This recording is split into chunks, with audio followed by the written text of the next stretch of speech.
आइए बच्चों, class 10th का जो हमारा कोऑर्डिनेट ज्योमेट्री टॉपिक है, ठीक है, चैप्टर है कोऑर्डिनेट ज्योमेट्री, उस पर एक टॉपिक है, आप लोगों ने पढ़ा होगा कोलिनियरिटी या पॉइंट्स का कोलिनियर होना, ठीक है, वो पर्टिकुलर एक टॉपिक है। अब उस टॉपिक पर हम लोग 5 क्वेश्चंस इस वीडियो में प्रैक्टिस करने जा रहे हैं। अब यहां पर मन में आएगा कि एक ही टॉपिक पर 5 वीडियो, वो भी प्रैक्टिस। हाँ बेटा, मैं ऐसे ही पढ़ता था, कोई पर्टिकुलर टॉपिक उठाया, उस टॉपिक पर जितने भी क्वेश्चन है बैक एक्सरसाइज में, बुक की एक्सरसाइज में या एग्जांपल्स में, उन सभी को उठाया, सारे लगा डाले एक साथ। तो उस पर्टिकुलर कॉन्सेप्ट पर, उस पर्टिकुलर टॉपिक पर थोड़ी सी मास्टरी, थोड़ी सी कह सकते हो थोड़ा सा एक्सेलेंस टाइप का आ जाता था, थोड़ा सा स्पीड आ जाती थी, थोड़ा सा कॉन्फिडेंस बूस्ट हो जाता था, या उस पर्टिकुलर टॉपिक पर कितने प्रकार से घुमा करके क्वेश्चंस पूछे जा सकते थे, इस तरीके से हम पढ़ते थे। अब हमने सोचा कि बच्चों को भी उसी हिसाब से पढ़ाएं कि कोई टॉपिक उठाएं तो मतलब उस टॉपिक को एकदम समझ रहे हो ना, आदि से लेकर के अंत तक, मतलब जितना मैक्सिमम उस पर्टिकुलर टॉपिक पर हम सीख सकते हैं, उसमें मास्टरी कर सकते हैं, उतना ज्यादा उस पर्टिकुलर टॉपिक पर हमें पढ़ना चाहिए। उस पर्टिकुलर टॉपिक पर हमें maximum to maximum questions practice करने चाहिए, लगाने चाहिए, ठीक है। तो यहां पर हम लोग कोलिनियरिटी पर 5 क्वेश्चंस इंपॉर्टेंट प्रैक्टिस करने जा रहे हैं, पहली बात, ठीक है। तो चलो भाई प्रैक्टिस करते हैं। और कुछ कहना है? नहीं, और कुछ तो अभी नहीं आ रहा। चलो क्वेश्चन करते हैं, कुछ याद आएगा तो बता देंगे आपको, ठीक है। तो यहां पर कह रहा है फाइंड द वैल्यू ऑफ के, के की वैल्यू फाइंड करनी है अगर पॉइंट ए, बी और सी कोलिनियर हैं। अब यहां पर समझो, पहले कोलिनियरिटी के कॉन्सेप्ट को समझो मेरे भाई।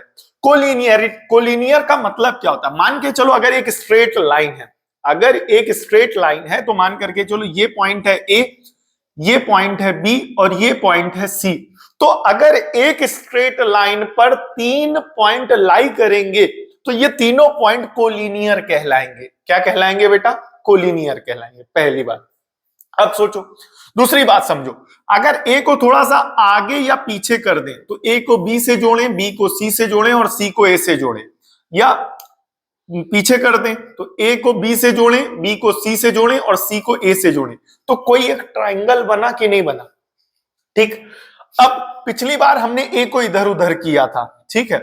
अब इस बार हम लोग अगर बी को आगे या पीछे कर दें तो ए को बी से जोड़ा, बी को सी से जोड़ा, सी को ए से जोड़ा, या ए को बी से पीछे किया तो ए को बी से जोड़ा, बी को सी से जोड़ा, सी को ए से जोड़ा, तो भी ट्राइंगल बन गया, ठीक। अब पूरा कॉन्सेप्ट समझना, एकदम बेसिक से समझा रहे हैं, अब समझी लो। अब सी को आगे करें या पीछे करें, तो जब सी को आगे किया तो ए को बी से जोड़ा, बी को सी से जोड़ा, सी को ए से जोड़ा, पीछे किया तो ए को बी से जोड़ा, बी को सी से जोड़ा, सी को ए से जोड़ा, तो ठीक है। अब यहां पर कोई 2 पॉइंट आगे पीछे कर दो, चाहे ए बी कर दो, चाहे बी सी कर दो, चाहे ए सी कर दो, तीनों पॉइंट इधर उधर कर दो, तो हर कंडीशन में यहां पर एक ट्राइंगल बनने लगता है। कब? जब तीनों पॉइंट कोलिनियर नहीं रहते हैं। लेकिन अगर तीनों पॉइंट कोलिनियर रहते हैं, अगर तीनों पॉइंट कोलिनियर रहते हैं यानी एक ही स्ट्रेट लाइन पर लाई करते हैं, तो हमारा ट्राइंगल नहीं बन पाता तीनों को आपस में जोड़ने से। अब भाई आपने ए को बी से जोड़ा, बी को सी से जोड़ा, सी को ए से जोड़ा, तो वो तीनों लाइन एक ही तो हो गई। तो ऐसी सिचुएशन में यहां पर हमारा ट्राइंगल नहीं बन पाता। अब जब ट्राइंगल नहीं बन पाता तो एरिया ऑफ ट्राइंगल क्या हो जाएगा? 0। तो इसी कारण से कोलिनियर में जितने भी क्वेश्चंस प्रूव किए जाते हैं उसमें एरिया ऑफ ट्राइंगल कितना लिया जाता है? 0। तो पहले ये कॉन्सेप्ट समझ लिया। अब नॉर्मली 3D ज्योमेट्री में एरिया ऑफ ट्राइंगल का फॉर्मूला क्या होता है? हाफ ब्रैकेट में x1 y2 minus y3 plus x2 y3 minus y1 plus x3 y1 minus y2 और इस पूरे का ब्रैकेट। क्लियर हो गया? अब यहां पर जब ट्राइंगल नहीं बनेगा, तो जब ट्राइंगल नहीं बनेगा तो एरिया ऑफ ट्राइंगल क्या हो जाएगा? 0। और ट्राइंगल क्यों नहीं बनेगा? क्योंकि अगर तीनों पॉइंट एक स्ट्रेट लाइन पर लाई करेंगे तो तीनों को आपस में जोड़ने पर ट्राइंगल नहीं बनेगा, ठीक है। तो ये कॉन्सेप्ट क्लियर हो गया। अब एक चीज और याद रखो, अगर यहाँ 2 डिवाइड हो रहा तो इधर भेज दोगे, क्योंकि कोलिनियर है तो एरिया ऑफ ट्राइंगल 0 होगा, तो ये 2 डिवाइड होने पे इधर मल्टीप्लाई होगा तो 0 हो जाएगा। तो इसका मतलब ये हुआ x1 y2 minus y3 plus x2 y3 minus y1 plus x3 y1 minus y2, ये पूरा किसके बराबर हो जाएगा? 0 के बराबर हो जाएगा। तो ये न लगा करके ये लगा देना, बिकॉज 2 को बार बार उधर भेज करके 0 करोगे तो ये भी 0 होगा, ये पूरा 0 के बराबर हो जाएगा, तो डायरेक्ट इसी को 0 के बराबर कर लेंगे, याद रखिएगा। तो अब यहां पर ये जो पॉइंट दिया गया ए, जिसके कोऑर्डिनेट है 8,1, बी दिया गया 3, माइनस का 2 के, और सी दिया गया k, माइनस का 5, ठीक है। अब इसमें करना क्या, ध्यान से देखना, इसको मानो x1 y1, इसको मानो क्या बेटा x1 और y1, ये हो गया x1 और ये हो गया y1, ये हो गया x2, ये हो गया y2, ये हो गया x3 और y3, क्लियर हो गया। तो क्योंकि तीनों पॉइंट कोलिनियर है तो हमने आपको बताया क्या कि x1 y2 minus y3 plus x2 y3 minus y1 plus x3 y1 minus y2, ये पूरा किसके बराबर आ जाएगा बेटा, 0 के बराबर आ जाएगा। अब x1 की वैल्यू रखो, x1 कितना है 8, y2 माइनस y3, y2 कितना है -2k माइनस, y3 कितना है माइनस का 5, तो माइनस माइनस प्लस, x2 कितना है आपका 3, y3 माइनस y1, y3 कितना है माइनस का 5 माइनस, y1 कितना है 1, तो ये लिख दिया 1, प्लस x3 कितना है देखो k, y1 माइनस y1 कितना है 1 माइनस, y2 कितना है माइनस का 2k, तो माइनस माइनस प्लस का 2k, बराबर में क्या हो जाएगा 0। अब 8 को मल्टीप्लाई कराओ तो 8 दुनाई 16k प्लस 8 पंचे 40, ठीक है। अब प्लस का 3, माइनस का 5, माइनस का 1, माइनस का 6 हो जाएगा, k इंटू 1 क्या हो जाएगा k, plus k into 2k क्या हो जाएगा 2k स्क्वायर, बराबर में क्या हो जाएगा 0, ठीक है। अब ये हो जाएगा माइनस का 16k प्लस का 40, 6 त्रिक 18 यानी माइनस का 18, क्योंकि प्लस माइनस माइनस, ठीक है, प्लस का k प्लस का 2k स्क्वायर, बराबर में क्या हो जाएगा 0। अब ये क्वेश्चन और इंपॉर्टेंट हो गया, तो क्यों इंपॉर्टेंट हो गया, क्योंकि कॉन्सेप्ट लगा बोले किसका, लीनियर इक्वेशन 2 वेरिएबल का, लेकिन साथ ही साथ लग गया किसका बेटा, क्वाड्रेटिक का। तो ऐसे क्वेश्चन जिसमें एक चैप्टर में या एक पर्टिकुलर क्वेश्चन में दो चैप्टर के कॉन्सेप्ट लग जाते हैं, वो क्वेश्चन अपने आप ऑलरेडी इंपॉर्टेंट हो जाते हैं, इस तरीके से पहचाना करिए, ठीक है। अब यहां पर ध्यान से देखो, पहले k स्क्वायर वाला यानी क्वाड्रेटिक टर्म लिखा, यानी 2k स्क्वायर, फिर उसके बाद k वाला टर्म लिखा जो कि माइनस का 16k प्लस का k है, तो माइनस का 15k हो जाएगा, ठीक है। अब जो कांस्टेंट टर्म बचे हैं वो 40 माइनस 18, यानी ये हो जाएगा आपका प्लस का 22, प्लस माइनस माइनस साइन बड़े वाले का, क्लियर हो गया। अब ये बन गई है हमारी क्वाड्रेटिक इक्वेशन, और इस क्वाड्रेटिक इक्वेशन को अब हम सॉल्व करेंगे मिडिल टर्म स्प्लिटिंग मेथड से। इसमें क्या करना होता है, एक्स स्क्वायर के स्क्वायर के कोफिशिएंट को 2 को 22 से मल्टीप्लाई कराया 44 आया, इसके प्राइम फैक्टर निकाले, 2 से डिवाइड कराया 22, 2 से डिवाइड कराया 11, 11 से डिवाइड कराया 1, ठीक है। अब इन फैक्टर्स को कुछ इस तरीके से अरेंज करना है कि इनका सम माइनस का 15 बने, तो फैक्टर साफ साफ अरेंज हो रहे हैं, 2 दूनाई 4 और एक फैक्टर रहा 11, तो 4 इंटू 11 44 और 11 और 4 15 आ जाएगा।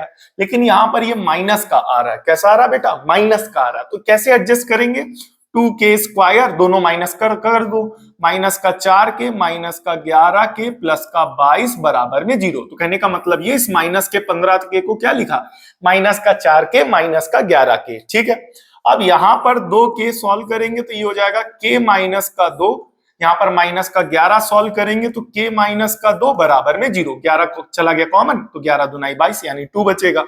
अब देखो यहां पर बच रहा है k माइनस का 2 और यहां बचेगा 2k माइनस का 11 बराबर में 0।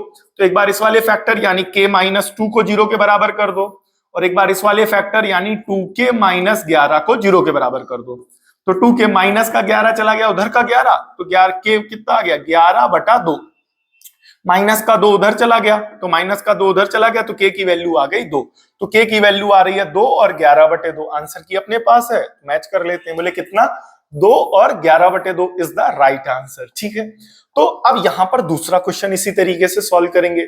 तो बेटा जब आप मतलब अब जितने भी दिन, अगर जो बच्चे इस वक्त जिनका बोर्ड एग्जाम पेपर नजदीक है, अगर मान करके चलो इस कॉन्सेप्ट को अच्छे से क्लियर है आपका, बहुत अच्छी बात है, बट उसका रिवीजन बहुत जरूरी है। आप जितना अच्छे से रिवीजन करेंगे किसी हर टॉपिक का और हर कॉन्सेप्ट का, उतनी ही आपको कॉन्फिडेंस आएगी, आपकी कमांड बढ़ेगी, आपकी मास्टरी होगी उस पर्टिकुलर टॉपिक पे, ठीक है। तो हर टॉपिक पर क्वेश्चंस को प्रैक्टिस करके जाइए, मिस मत करिए, ठीक है। तो पॉइंट ए हो गया once again x, y, point b हो गया 1, 2 और पॉइंट सी हो गया 7, 0। कह रहा कोलिनियर है तो x और y के बीच में रिलेशन बताना है। तो इस टाइप के जितने भी क्वेश्चन आए बेटा, ठीक है, अब यहां पर मैं पहले बता दे रहा हूं कि इस टाइप में पक्का एक क्वेश्चन बोर्ड एग्जाम में इस बार आएगा, पक्का लिख के ले लो। एक क्वेश्चन पक्का 3D ज्योमेट्री के कोलिनियर टॉपिक से, सॉरी 3D ज्योमेट्री करें, कोऑर्डिनेट ज्योमेट्री के कोलिनियर टॉपिक से पक्का आएगा, पेपर में देख लेना, ठीक है। वापस आते हैं, तो यहां पर 3 पॉइंट दिए गए, ए, बी और सी, 3 पॉइंट दिए गए। अब तीनों कोलिनियर है तो एक्स और वाई के बीच में रिलेशन निकालना है। तो रिलेशन फाइंड करने का बेटा ये मतलब होता है कि वहां पर एक इक्वेशन बनानी है एक्स और वाई के फॉर्म में, ठीक है।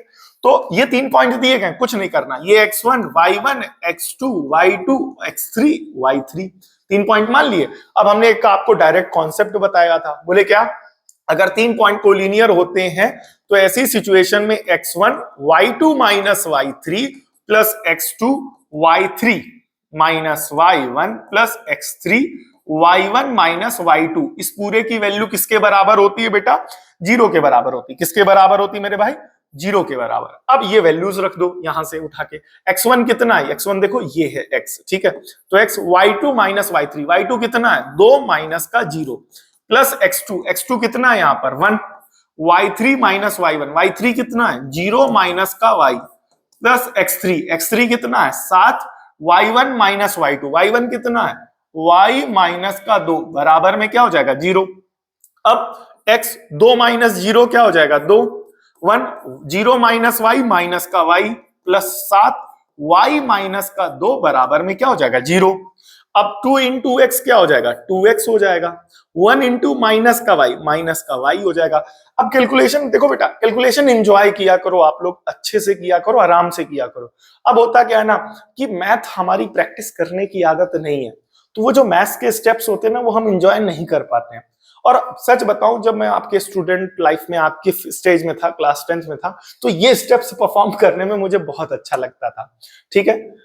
तो जब आप कई बार आपको पढ़ाया जाएगा, बताया जाएगा, कराया जाएगा एंड आप खुद पेन और पेपर लेकर के रजिस्टर में आप उसको बार बार प्रैक्टिस करोगे ना, आपको खुद फिर हफ्ता 10 दिन 15 दिन 1 महीना 1.5 महीना डिपेंडिंग अपॉन आपकी क्या स्ट्रेंथ है, आपको दिक्कत होगी, बट एक वक्त ऐसा आएगा कि आपको मैथ्स से मोहब्बत हो जाएगी, बहुत अच्छा लगेगा मैथ्स लगाने में। मैथ्स लगाए बगैर दिन नहीं बीतेगा। अगर आप रेगुलर बट केवल कंसिस्टेंसी दे दो मैथ्स को, मैथ्स अपने आप आपको समझ में आने लगेगी। मैथ्स से डरना नहीं है, फिर आप मैथ्स से डर के जो भाग रहे हो ना, आप अपने आप अपनी स्टडी टेबल पे जाओगे और खुद बैठ करके मैथ लगाओगे, कहोगे लाओ आज फिर से लगा लेते हैं। तो प्रैक्टिस अगर आप करोगे तो आप उस स्टेज में पहुंचोगे।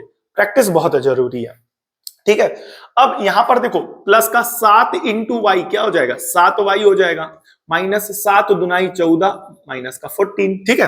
अब पहले x वाला टर्म लिखो, तो x वाला टर्म लिख लिया 2x, फिर y वाला टर्म लिखो, y वाला टर्म कौन है 7 का y यानी 7y, ठीक। अब जो बचा है, अच्छा हाँ y वाले 2 टर्म थे तो वो आपस में सॉल्व होंगे, उनको सॉल्व करके लिखते हैं, ध्यान से देखना।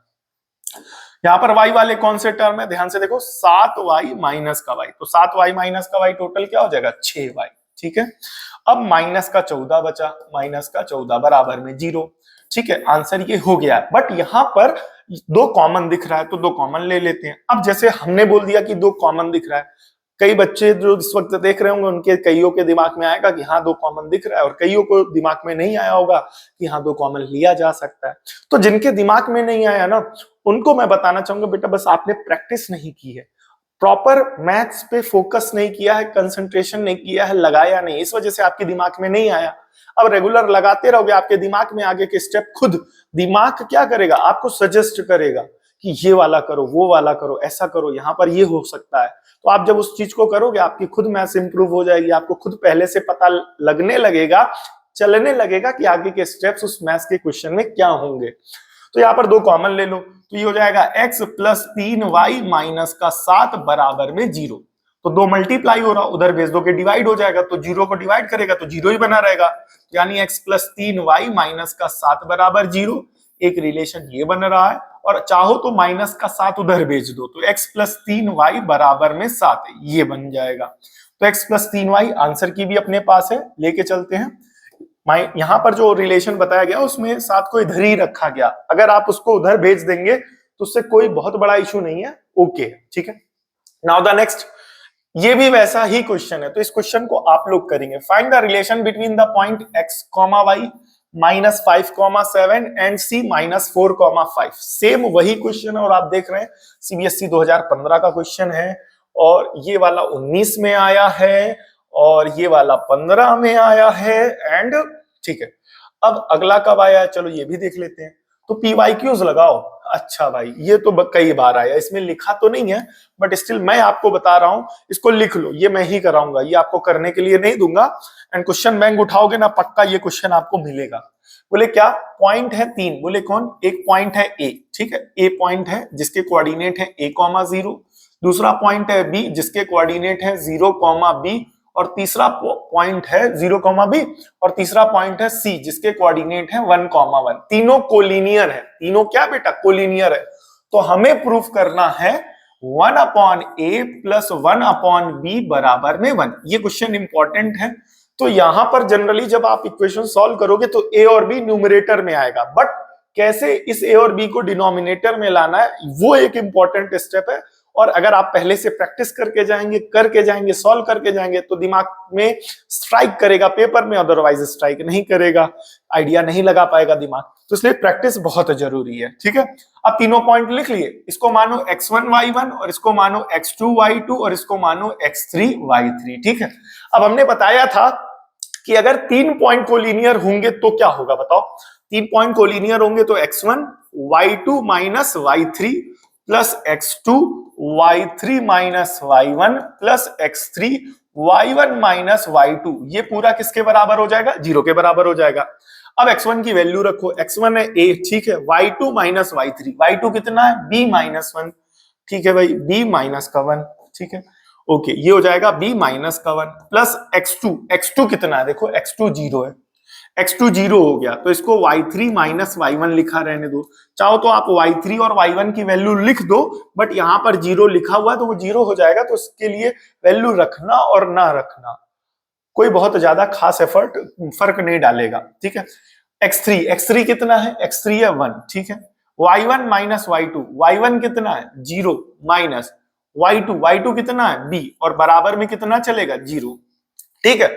अब a इंटू बी क्या हो जाएगा, ए बी, फिर ये माइनस का 1 है और a को -1 से मल्टीप्लाई कराओगे तो माइनस का 1, ये पूरा टर्म जो भी आएगा 0 से मल्टीप्लाई होकर के 0 हो जाएगा। 1 as it is, 0 minus b तो ये हो जाएगा माइनस का b, बराबर में क्या हो जाएगा 0, ठीक है। अब ये आएगा ए बी माइनस का a, ये 0 हटा दो, लिखो ना लिखो, प्लस माइनस माइनस, और माइनस का क्या बेटा b, ठीक है। अब कैसे आइडिया लगाएं, आगे बढ़ना है, देखो बेटा इसमें a और b सारे टर्म पॉजिटिव हैं, ये भी पॉजिटिव, ये भी पॉजिटिव, ये भी पॉजिटिव, तो सबसे पहला यहां से आइडिया लगाओ कि सारे टर्म को हमें पॉजिटिव करना है। तो सारे टर्म यहाँ के पॉजिटिव कैसे होंगे, तो ये तो ऑलरेडी पॉजिटिव है, ठीक भाई बना रहे तू, लेकिन ये दोनों निगेटिव है, तो इनको पॉजिटिव कैसे बनाएंगे, इनको उधर भेज करके पॉजिटिव बनाएंगे। तो क्या बनेगा, ए बी बराबर ए प्लस का बी, ए बी बराबर ए प्लस का बी। तो इसका मतलब अभी तक आपके पास क्या आया, अभी तक आपके पास जो इक्वेशन बनी है वो बनी है a प्लस बी बराबर ए बी। ये पार्ट क्लियर हुआ। अब यहां पर थोड़ा सा और आइडिया लगाओ कि इधर 2 टर्म है, इधर 1 टर्म है, इधर 2 टर्म है, इधर 1 टर्म है, थोड़ी बहुत सिमेट्री आई। अब ये सोचो कि इधर 1 है और इधर ए बी है, तो ये ए बी कैसे 1 हो सकता है या किया जा सकता है, ये दिमाग लगाओ कि यहां पर लिखा है ए बी और फॉर्म वही है, फॉर्मेट वही बना लिया है कि इधर 2 टर्म, इधर 1 टर्म, इधर 2 टर्म, इधर 1 टर्म, ठीक है, सारे टर्म इधर पॉजिटिव, उधर भी पॉजिटिव, इधर पॉजिटिव, उधर भी पॉजिटिव। अब यहां पर इक्वल टू में 1 दिया गया, यहां ए बी दिया गया, तो कैसे इसको 1 बनाए, सोचो। तो इसको 1 बनाने के लिए आपके दिमाग में आंसर आएगा कि दोनों साइड अगर ए बी से डिवाइड करा दोगे तो ये ए बी कैंसिल होकर के 1 हो जाएगा, तो यहां से आइडिया लगेगा। तो यहां पर लिख दीजिएगा dividing by A be on both side, ठीक है। अब इसको अलग अलग डिवाइड कराओ तो a अपॉन में क्या हो जाएगा, a b plus b upon में क्या हो जाएगा ए बी, और a b upon a b क्या हो जाएगा 1। ये पार्ट आया कि नहीं है। अब यहाँ a से a कैंसिल, यहाँ b से b कैंसिल, तो यहाँ बचेगा क्या 1 अपॉन बी, प्लस यहाँ क्या बचेगा 1 अपॉन a बराबर में 1, तो इससे क्या बना 1 upon a plus 1 upon b बराबर में 1। So this is your final answer. बोले क्या 1 upon a plus 1 upon e बराबर 1, ठीक है। ये हो गई प्रूविंग, तो ये इंपॉर्टेंट है, याद रखिएगा, ये ज्यादा आने के चांसेस हैं। इस टाइप के क्वेश्चन, ठीक है। नेक्स्ट क्वेश्चन है बेटा, if the point this and this are clear, ये भी काफी अच्छा क्वेश्चन है, ये वाला भी। अब इसमें क्या है कि कह रहा है पॉइंट P है, पॉइंट Q है और पॉइंट R है। ये तीनों पॉइंट कैसे हैं? कोलिनियर है और साथ ही साथ a प्लस बी बराबर कितना दिया गया? 1। और ऐसी सिचुएशन में हमसे पूछा गया a और b की वैल्यू। तो हमने ऑलरेडी आपको बताया कि वो क्वेश्चन जिसमें दो दो चैप्टर के कॉन्सेप्ट लग जाएं, वो क्वेश्चन अपने आप में इंपॉर्टेंट हो जाता है। फॉर एग्जाम्पल अगर बात करी जाए इस वाले क्वेश्चन की, तो आपने देखा होगा यहां पर इस वाले क्वेश्चन में, तो क्वेश्चन किसका है? कोऑर्डिनेट ज्योमेट्री का है, बट साथ ही साथ यहां पर किसका कॉन्सेप्ट लगा? क्वाड्रेटिक इक्वेशन का। तो एक चैप्टर में एक क्वेश्चन में दो चैप्टर के कॉन्सेप्ट टीचर ने चेक कर लिए उस क्वेश्चन के बदौलत, या उस क्वेश्चन को दे करके या पूछ करके। तो टीचर्स ऐसे ही इंपॉर्टेंट क्वेश्चन सिलेक्ट करते हैं। क्वेश्चन एक देंगे लेकिन उसको सॉल्व करने में दो दो चैप्टर के कॉन्सेप्ट, तीन तीन चैप्टर के कॉन्सेप्ट लगेंगे। तो यहां से पता करते हैं कि कौन सा क्वेश्चन इंपॉर्टेंट है। अब आते हैं इस लास्ट क्वेश्चन में, ध्यान से देखना मेरे भाई। अब यहां पर है तो क्वेश्चन ये, बिकॉज अब प्रैक्टिस होगी तो मैं यहां पर दो जो चैप्टर के जो कॉन्सेप्ट लग रहे हैं वो मैं आपको बताता हूं। एक तो कोऑर्डिनेट ज्योमेट्री लग रहा है, आप सभी को पता होगा उसी चैप्टर पर टॉपिक है। दूसरा लग रहा है लीनियर इक्वेशन टू वेरिएबल का। किसका लग रहा है बेटा? लीनियर इक्वेशन टू वेरिएबल का टॉपिक का कॉन्सेप्ट लग रहा है। तो यहाँ पर दो दो चैप्टर के कॉन्सेप्ट लग गए। बोले कौन? एक है कोऑर्डिनेट ज्योमेट्री और दूसरा है लीनियर इक्वेशन टू वेरिएबल। तो इस वजह से ये क्वेश्चन क्या हो गया है हमारा? इंपॉर्टेंट हो गया है। तो वंस अगेन यहाँ पर P दिया गया जो कि -3,9 है, Q दिया गया जो कि A,B है, R दिया गया जो कि 4, -5 है। कोलिनियर है तो ये हो जाएगा x1 y1 और ये हो जाएगा x2 y2 और ये हो जाएगा x3 y3। ठीक है, तो वंस अगेन फॉर्मूला लगेगा x1 y2 y3 plus x2 y3 y1 plus x3 y1 y2 किसके बराबर हो जाएगा? 0 के बराबर हो जाएगा। क्लियर हो गया कि नहीं हो गया? क्लियर हो गया? ठीक है, ओके, ठीक है, ठीक है, वापस आते हैं। अब ये 0 के बराबर हो गया। अब ये फॉर्मूला लगाते हैं, अब वैल्यू रखो। x1 कितना है? -3। आराम से करो, ये जो वैल्यूज रख रहे हो ना, इसको एंजॉय किया करो मैथ्स में लगाते वक्त। अब ये नहीं कि बोले कि हाँ लगाते रहो, बहुत अच्छा होता है ये सॉल्व करना। ठीक है, y2 कितना है? b माइनस y3 कितना है? -5। अब माइनस माइनस प्लस का 5 हो गया, प्लस x2 देखो कितना है? x2 ये है a। ठीक है, y3 y1 कितना है? -5 माइनस y1 कितना है? 9 प्लस x3 कितना है? 4 y1 y1 कितना है? 9 माइनस का b बराबर में कितना हो जाएगा? 0। ठीक, अब ये हो जाएगा -3, ये हो जाएगा b प्लस का 5। ठीक है, प्लस का a। ठीक है, अब -5 -3 9, ये हो जाएगा -14 प्लस 4 9 माइनस का b। अभी ज्यादा कैलकुलेशन नहीं की, ये सॉल्व हो रहा था ब्रैकेट तो इसको सॉल्व कर लिया। ठीक है, अब आगे की कैलकुलेशन ध्यान से देखना। अब यहां पर -3 को b से मल्टीप्लाई कराओ, -3b -3 इंटू 5, तो ये हो जाएगा -3 × 15। क्लियर हो गया कि नहीं हो गया? तो ये हो जाएगा 3 × 15। ठीक है, अब 14 इंटू a हो जाएगा तो -14a। ठीक है, प्लस 4 को 9 से मल्टीप्लाई कराओ, 9 चौक 36, 4 को b से मल्टीप्लाई कराओ, -4b बराबर में 0। ठीक है, अब a वाला पहले टर्म लिखो, तो a वाला टर्म है -14b। ठीक है, 14a। ठीक है, -14a। ठीक है, अब b वाले दो टर्म है, ध्यान से देखो, -3b और -4b। तो ये हो जाएगा minus minus plus, sign minus का तो -7b। अब बचे कौन है? ये बचा है -15 और ये बचा है 36। तो 36 - 15, 15 और 6 21, ओवरऑल ये आ जाएगा 21 बराबर में 0। क्लियर हो गया? तो 36 - 15, तो 15 इधर, 6 इधर, 15 6 6 5 11। क्लियर हो गया? एक बार कर लेते हैं, थोड़ा सा देख ले। कभी कभी होता है ना बेटा, 36 में कभी कभी हो जाता है। 6 में 5 गया, 1 2 21। ठीक है, ओके, ठीक है, कभी कभी हो जाता है थोड़ा सा डाउट। ये हो गया। अब यहां पर देखो, यहां पर क्या करो ना, अब यहां पर आपको खुद साफ साफ दिख रहा होगा। बोले क्या? 7 कॉमन दिख रहा है। ठीक है, तो 7 कॉमन ले लो। आप चाहो तो माइनस भी यहां कॉमन ले सकते हो, बट हम नहीं ले रहे हैं। -2a प्लस माइनस का b प्लस का 3 बराबर में 0। 7 कॉमन लिया, 7 दूना 14, 7 एकम 7, 7 त्रिक 21। 7 यहां मल्टीप्लाई हो रहा, उधर भेज दोगे डिवाइड हो जाएगा, 0 हो जाएगा। -2a माइनस का b प्लस का 3 बराबर में 0। ये हो गया हमारा इक्वेशन नंबर फर्स्ट। ठीक है, अब इस क्वेश्चन में क्या अलग है, क्या डिफरेंट है? अभी तक ऐसा दे करके a और b के फॉर्म में रिलेशन पूछा जा रहा था, बट अब a और b के फॉर्म में वैल्यू पूछ ली गई है। तो मैथ्स का रूल ये है कि जितने अननोन वेरिएबल हैं एटलीस्ट उतनी इक्वेशन तो मेरे भाई चाहिए ही चाहिए। तो यहाँ कितने अननोन वेरिएबल हैं? 2, एक a दूसरा b, तो कम से कम कितनी इक्वेशन चाहिए? 2, लेकिन ये बनी है 1। तो अब यहां पर जो दूसरी इक्वेशन है वो कहां से आएगी? वो अगर आप क्वेश्चन पढ़ेंगे तो वहां से आएगी। बोले क्या? उसने दिया है a प्लस बी जो है वो 1 के बराबर है। उसने क्या दिया है? a प्लस का b जो है वो 1 के बराबर है। अब यहीं पर थोड़ा सा दिमाग लगाना मेरे भाई, ठीक है। ये जो a प्लस बी बराबर 1 दिया गया, तो इन्होंने a और b यानी वेरिएबल्स को इधर रखा है और कांस्टेंट को उधर रखा है। तो यहीं पर पहले से ही देख लेना और आइडिया लगा लेना कि जो फॉर्मेट हम भी अपने इक्वेशन का बनाएंगे वो भी वही बनाएंगे जो उन्होंने दिया है। ठीक है, तो यहां से क्या बनेगा? इज इक्वल टू 0, तो मतलब ये हो जाएगा माइनस का 2a और माइनस का b is equal to minus का 3। तो ये हो जाएगा हमारा इक्वेशन नंबर फर्स्ट। ठीक है, अब दूसरी इक्वेशन जो इन्होंने दी है वो क्या दी है? a प्लस का b बराबर में कितना दिया गया मेरे भाई? 1। और ये आपकी इक्वेशन नंबर कौन सी हो जाएगी? सेकंड, जो इन्होंने दी है। ठीक है, ये बगल में हिंट दे देना, गिवन है। अब दोनों इक्वेशन को आपस में क्या कर लो? ऐड। तो ये क्या लग गया? ये लीनियर इक्वेशन टू वेरिएबल का इलिमिनेशन मेथड लगा। तो दूसरे चैप्टर का कॉन्सेप्ट इस क्वेश्चन को सॉल्व करने में लगा ना, तो इसलिए ये इंपॉर्टेंट है। ऐसे आप पर्टिकुलरली जितने भी क्वेश्चन पढ़ो करो, तो उसका ये नहीं कि पढ़ लिया, फाइनल सॉल्व कर लिया, आंसर आ गया, मेरा हो गया, मेरे को आ गया। बैकग्राउंड में क्या चल रहा है कि कहाँ का क्वेश्चन है, कौन सा कॉन्सेप्ट लग रहा है, कौन सा फॉर्मूला लग रहा है, और दूसरे किस चैप्टर का टॉपिक का कॉन्सेप्ट लग रहा है। तो दिमाग में ये बैकग्राउंड में जो पिक्चर है ना वो भी चलनी चाहिए, क्वेश्चन में क्या हो रहा है।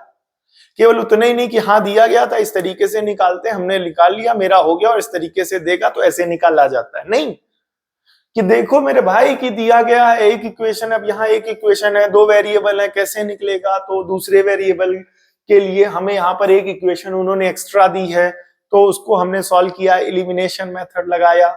आप चाहते तो सब्स्टिट्यूशन भी लगा सकते थे। जो फॉर्मेट इन्होंने इक्वेशन का बना के दिया, हम भी जब इक्वेशन बनाए तो वही फॉर्मेट बनाए कि दोनों वेरिएबल इधर, कांस्टेंट इधर। अगर उन्होंने इस फॉर्मेट को फॉलो किया, फॉर एग्जांपल इनके 2 वेरिएबल इधर है और कांस्टेंट इक्वल टू के उस साइड है, तो हम भी उसी फॉर्मेट में बनाए ताकि तुरंत सॉल्व हो जाए। अब देखो तुरंत एलिमिनेट हो गया कि नहीं हो गया। तो ये चीजें भी समझो बैकग्राउंड में, बेसिक लेवल पे, तब क्वेश्चन को पढ़ने और पढ़ाने दोनों मजा आती है। इस तरीके समझोगे तो अब -2a प्लस का a तो क्या हो जाएगा? माइनस का a। अब माइनस का 3 प्लस का 1 तो मेरे भाई माइनस का 2। माइनस से माइनस कैंसल, a की वैल्यू आ गई 2। तो a की वैल्यू आ गई 2 और ये आपकी इक्वेशन नंबर हो गई बाय द वे थर्ड। ठीक है, क्लियर हो गया कि नहीं हो गया? अब यहां पर ये पार्ट हो गया। ठीक है, अब ये हो गया हमारा a। ठीक है, अब a के बाद अब इस a की वैल्यू को कहीं भी रख दो, आपको b मिल जाएगा। तो by first and third, by first and third. तो इस a की वैल्यू थर्ड इक्वेशन से उठा करके फर्स्ट इक्वेशन में रखते हैं। तो -2, a का काम कौन कर रहा है बेटा? 2। ठीक, माइनस का b बराबर में माइनस का 3। ठीक है, 2 दूनाई 4, माइनस का b बराबर में माइनस का 3। माइनस का 4 उधर चला गया, तो b बराबर -3 प्लस का 4। तो माइनस b बराबर 4 माइनस 3 1, तो b बराबर माइनस का 1।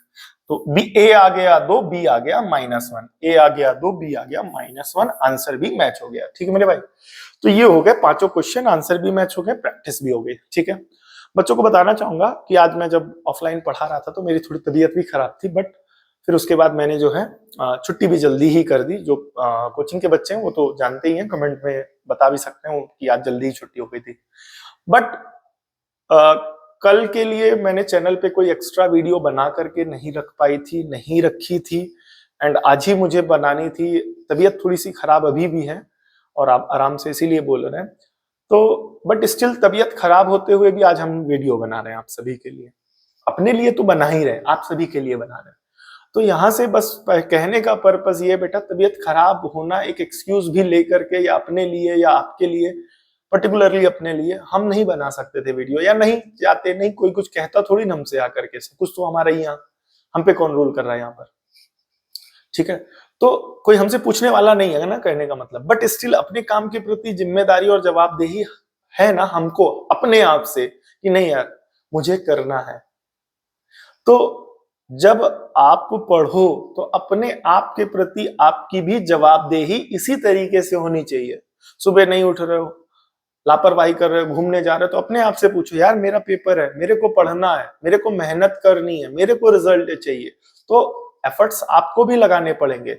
अब छोटे मोटे इश्यूज तो आते ही रहेंगे ना, तबीयत खराब है, सिर दर्द हो रहा है, पैर दर्द हो रहा है, पेट दर्द हो रहा है, क्लियर हो गया कि नहीं हो गया, तो ये सब चीजें चलती रहेंगी। बट स्टिल इन सब चीजों के साथ साथ आप अपनी तैयारी अगर आप कर रहे होंगे ना, तो फिर एक अलग ही लेवल पर आपकी लाइफ होगी, एक अलग ही लेवल पर आपकी प्रिपरेशन होगी, आपका रिजल्ट होगा। समस्याएं सबके जीवन में है, ठीक है, बट उन समस्याओं के साथ साथ अपने एफर्ट्स कौन लगा रहा है, कौन मेहनत कर रहा है, वो इंपॉर्टेंट है। तो कोई भी चैलेंज हो, आप सभी जहां पढ़ रहे होंगे, जिस घर में होंगे, जहां भी होंगे, सबके साथ कोई ना कोई चैलेंज होगा।